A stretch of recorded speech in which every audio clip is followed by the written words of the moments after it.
Bonjour à tous, aujourd'hui nous allons lire Martine et son ami le moineau. Moustache le chat ne rêve que nid, plume et moineau. Dès qu'on a le dos tourné, il grimpe aux arbres. Il se prend pour un acrobate. Tiens, un nid de moineau. Moustache saute et manque son élan. Le nid tombe, on entend des pépiments affolés dans le jardin. Que se passe-t-il? C'est le chat, il a renversé le nid. Tu seras puni, Moustache, dit Martine. Dans le nid, on trouve un seul oiseau tout petit. Nous l'appellerons Pierrot. Il est drôle ce canari, s'exclame Patapouf. C'est un moineau, gros bonnet, un jeune. Il n'est pas beau, et il n'a presque pas de plumes, et il tient à peine sur ses pattes. Quand il sera grand, il volera. Il tremble de faim et de froid, dit Martine. Il faut s'en occuper tout de suite. Le garder à la maison, le nourrir. Oui, mais comment? Papa a dit, on n'élève pas un moineau comme une souris blanche. Où va-t-on le mettre? Dans ce chapeau de jardinier. Le jeune moineau orphelin crie famine. Il ouvre tout grand le bec. Je vais lui donner à manger dans une soucoupe? Penses-tu? Les oiseaux déposent la nourriture dans le bec de leurs petits. Combien de fois par jour? Les petits des oiseaux ont toujours faim. Qu'est-ce que ça mange un moineau? Du pain? De la salade? Surtout pas. Celui-ci est trop jeune. Il faut lui préparer du jaune d'œuf cuit et de la viande hachée. Comment ferons-nous pour lui donner la béquée? Essayons avec une allumette. Et qu'allons-nous lui donner à boire? De l'eau, quelques gouttes, ça suffit. On n'en sortira jamais, dit Martine. Et quand les vacances seront finies, qui s'occupera de notre Pierrot? Chacun son tour, on s'arrangera. Rien ne bouge. On entendrait voler une mouche. Le moineau rassasié dort dans son chapeau. Laissons-le tranquille. Ne réveille pas mon oiseau, fait Patapouf. Ce n'est pas ton oiseau, dit le chat, c'est moi qui l'ai trouvé le premier. File de là, tu n'as rien à faire ici. C'est bon, en voilà une histoire pour un moineau de rien du tout. Les semaines passent, l'oiseau prend des forces. Gentil Pierrot, voleras-tu bientôt? Déjà il tient ferme sur ses pattes. Il sautille, il fait des bonds de puce. Quand on grandit, on veut tout connaître. On tire sur les cheveux, on donne des coups de bec. Les ailes poussent, les plumes vous démangent. On s'amuse, on fait sa toilette. Un moineau, c'est rigolo, ça bouge tout le temps, dit Patapouf. Personne à la maison. Par la porte ouverte, Pierrot s'enfuit dans le jardin. Il court et il court en battant des ailes. Il arrive dans le poulailler tout essoufflé. Je crois que je vais m'envoler. Mais non, répond la poule. Tu n'es qu'un oisillon prétentieux. Et toi, une grosse mémère aux yeux ronds. En voilà un effronté, lance le coq en train de surveiller la volaille. Où habites-tu? À la cuisine, avec Martine. À la cuisine? Il est amusant ce moineau. Pierrot devient de plus en plus espiègle. Il agace le canari. Canari, à quoi penses-tu? C'est mon affaire. Qu'est-ce que tu as mangé? Tu es tout jaune. Et toi, tout gris. Tu ne sais pas siffler. Siffler? À quoi ça sert? En tout cas, moi, je n'ai pas peur du chat. Vous avez fini de vous disputer? Crie Martine. Pierrot n'arrête pas de grandir. Il fait des progrès. Ses ailes s'allongent de jour en jour. On ne le reconnaît plus tellement il a changé. Les petits voisins sont venus l'admirer. Il a l'air malin, son œil brille. Tu n'as pas peur qu'il s'échappe, Martine?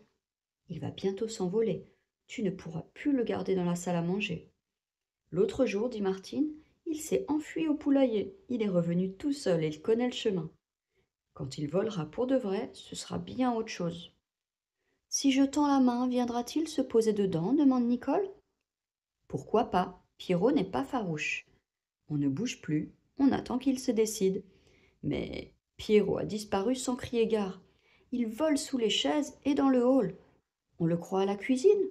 Il est dans la salle de bain. Non, sous la table de la salle à manger. La nuit tombe. C'est l'heure d'aller dormir. Où est donc passé Pierrot? Il n'est pas à la maison, dit Jean. Martine accourt. On fait des recherches dans le jardin. On fouille le moindre recoin. Pierrot, Pierrot, es-tu là? Peut-être, Moustache. Non, vraiment, Moustache ne sait rien. Papa dit toujours, un moineau c'est gentil, mais ça vole partout. Et puis, c'est imprudent, espiègle et fragile. Pierrot n'a pas d'expérience.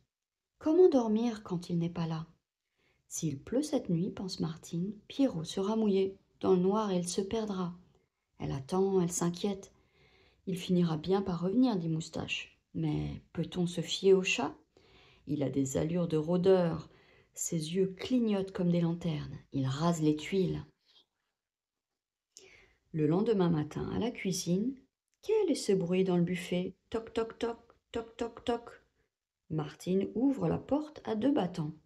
Et devinez qui donne des coups de bec contre une casserole? Pierrot, bien sûr. Pierrot, nous t'avons cherché partout. Quelle chance! On a retrouvé le moineau. Jean, l'étourdi, l'avait enfermé dans le buffet par mégarde. Et s'il s'était agi du réfrigérateur? Mes amis, Pierrot l'a échappé belle. Mais il est temps d'aller à l'école. Martine saute sur sa bicyclette. Vite, en route. Pierrot la suit. Il bat des ailes comme un fou. Regarde, je vole, je vole. Allons, laisse-moi, retourne à la maison.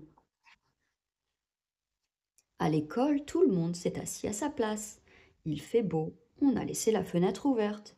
Pourvu que Pierrot... La leçon commence. Comment trouver la surface du rectangle? Pour calculer la surface du rectangle, on multiplie la longueur par la largeur.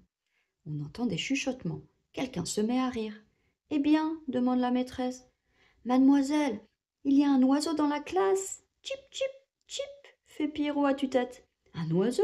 D'où vient-il? C'est celui de Martine. Ah, il m'a suivi jusqu'ici, dit Martine, et il est entré par la fenêtre. Je n'ai pas pu l'en empêcher. L'institutrice fait sortir l'oiseau et referme la fenêtre. Pas de moineau dans l'école. Pierrot est grand maintenant. Un moineau, ça doit vivre dans la nature. Tous les jeudis en classe, on dessine. Cette fois, l'institutrice a proposé. Faisons le portrait d'un oiseau. Un oiseau? C'est facile quand on a l'habitude. Martine a déjà fini. Elle rêve. La maîtresse a raison. Garder chez soi un moineau qui sort du nid, c'est très bien. On peut le tenir au chaud, le soigner, l'apprivoiser, mais maintenant Pierrot ne tient plus en place.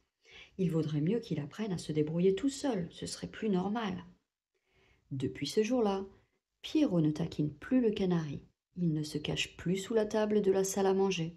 Il se nourrit de graines. Il voltige dans le jardin, un brin de paille au bec.